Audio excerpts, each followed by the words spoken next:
les vagues océaniques peuvent atteindre des dimensions bien supérieures à ce que l'on imaginait et se révéler nettement plus périlleuses.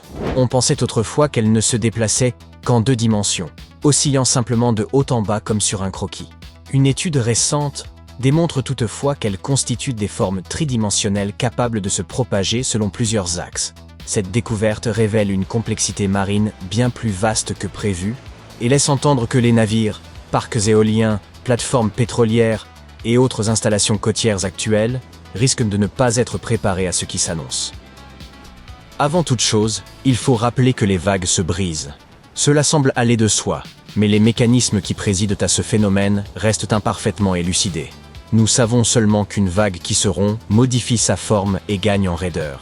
Pour analyser ce processus, les chercheurs ont d'abord posé le postulat d'une vague strictement bidimensionnelle.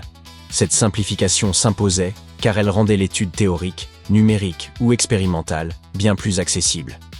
Toutefois, affirmer que les vagues seraient seulement bidimensionnelles ne rend pas justice à leur nature réelle. Beaucoup imaginent spontanément les ondulations paisibles que l'on observe sur une plage, mais celles dont il est ici question naissent au large. Lorsque des trains de vagues provenant de directions variées se croisent, cette convergence chaotique survient dans des zones particulières. Par exemple, là où 2 mers se rejoignent ou lorsque les vents changent soudain d'orientation, comme lors d'un ouragan. Lorsque des vagues venant de 2 directions différentes se rencontrent ainsi, il en résulte une vague véritablement tridimensionnelle.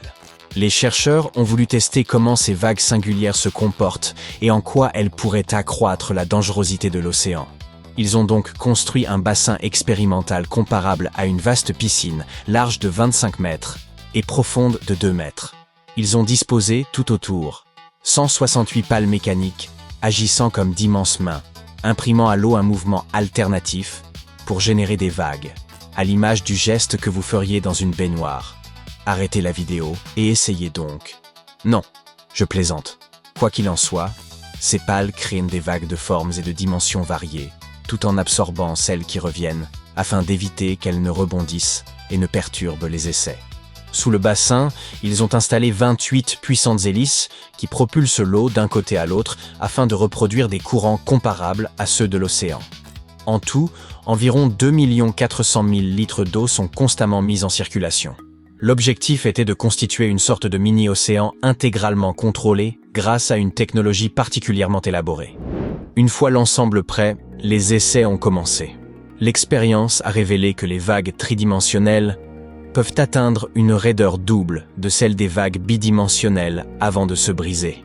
Pour mieux saisir cela, les vagues ordinaires observées sur une plage déferlent lorsqu'elles excèdent un certain angle de pente, une limite de raideur, une pente maximale, au-delà de laquelle la rupture survient. Or, cette étude montre que, loin des côtes, certaines vagues peuvent dépasser cette limite d'environ 80% avant de commencer à se briser. Elles peuvent ainsi devenir presque 2 fois plus hautes que les vagues dites normales avant d'entrer en rupture. Les chercheurs ont toutefois mis en évidence un autre phénomène remarquable. Habituellement, lorsqu'une vague se brise, elle forme un mouton, cette écume blanche visible à son sommet, et, une fois rompue, son énergie est dissipée sans retour possible. Mais lorsque ces vagues multidirectionnelles se brisent, aucun mouton n'apparaît. Elles poursuivent leur croissance. Cela tient au fait que leur énergie ne se concentre pas dans une seule direction, ce qui leur permet de continuer à se développer même après avoir atteint le seuil de raideur où elles auraient normalement dû céder. C'est comme si ces structures tridimensionnelles pouvaient redistribuer leur énergie et poursuivre leur édification au cœur de l'océan. Ensemble, elles sont ainsi capables d'atteindre une raideur et une ampleur quadruple de ce que l'on pensait réalisable. Nous parlons donc de vagues plus vastes, véritablement massives, susceptibles de surgir soudainement au large. L'idée a de quoi effrayer. D'où l'importance, pour notre sécurité, de comprendre comment ce phénomène apparaît. Les habitations situées près du rivage ne sont peut-être pas les plus exposées, mais ces ondes gigantesques menacent bien davantage les installations placées en pleine mer, comme les plateformes pétrolières, les parcs éoliens ou les navires.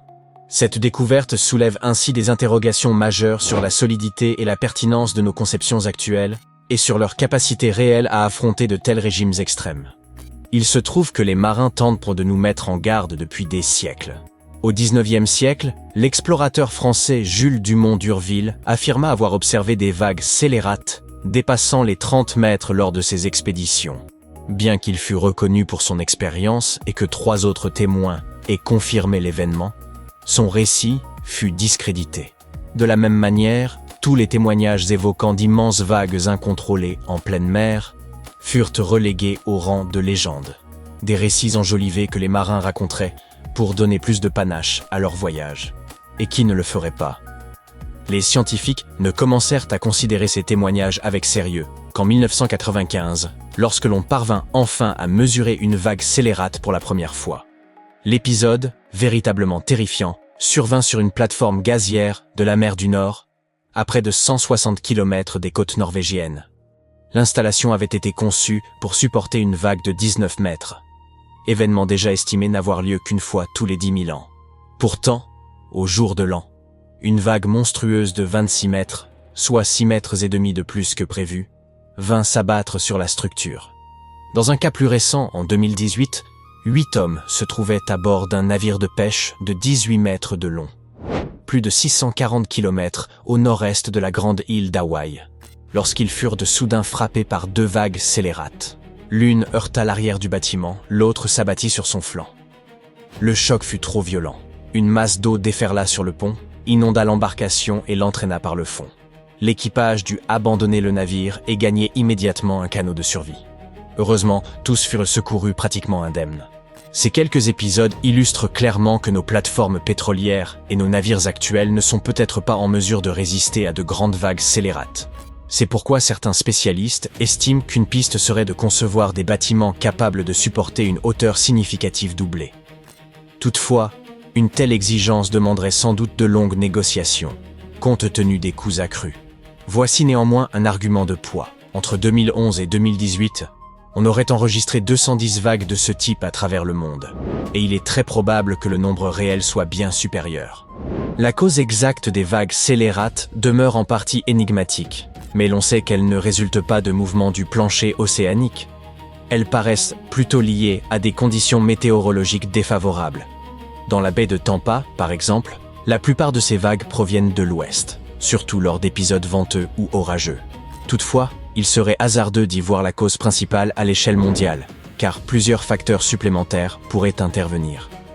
Ce qui est préoccupant, c'est qu'une vague scélérate peut surgir sans le moindre signe avant-coureur.